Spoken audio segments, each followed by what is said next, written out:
एक बार की बात है। एक बार एक अध्यापक एक संपन्न परिवार के शिष्य के साथ कहीं जा रहे थे, तो उस शिष्य को कुछ मजाक सूझी, क्योंकि उसको रास्ते में किसी गरीब मजदूर के जूते दिखाई दिए। तो उसने अध्यापक से कहा, गुरुजी, अगर हम इन जूतों को छुपा दें तो कितना मजा आएगा। अब उसको तो मजाक सूझ रहा था, लेकिन गुरुजी ने कहा कि नहीं, किसी भी गरीब इंसान के साथ इस तरह का भद्दा मजाक करना ठीक नहीं है। फिर गुरुजी ने कहा, चलो ठीक है, क्यों ना हम इन जूतों में कुछ सिक्के डाल दें और देखें कि इसका इस गरीब मजदूर पर क्या प्रभाव पड़ता है। इस बात पर शिष्य ने हामी भर दी। जैसे ही मजदूर अपना काम करके लौटा और उसने एक पांव अपने जूते में डाला, तो उसको कुछ कठोर सा महसूस हुआ। उसने अंदर हाथ डाला तो उसको कुछ सिक्के दिखाई दिए। वो थोड़ा आश्चर्य में पड़ गया। आसपास किसी को देखा तो कोई भी दिखाई नहीं दिया। वापस उसने दूसरा पैर अपने जूते में डाला और उसको उसमें कुछ सिक्के दिखाई दिए।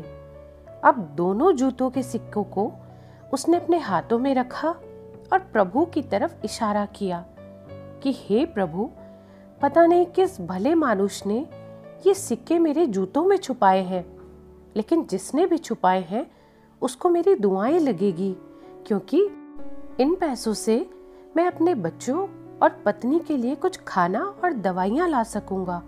और इतना बोलकर वो चला गया। इस बात को शिष्य और गुरु दोनों सुन रहे थे। अब गुरु ने शिष्य से पूछा कि अब तुम मुझे बताओ कि तुम्हें कैसा महसूस हुआ, तुम्हारी पहले वाली मजाक या मेरा ये तरीका।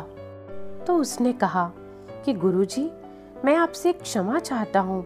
अब मुझे समझ आ गया है कि सच्ची खुशी किस चीज में है। जब हम किसी का मजाक उड़ाते हैं तो हमें कुछ पल का आनंद मिलता है, लेकिन इससे हमें बद्दुआ भी मिलती है।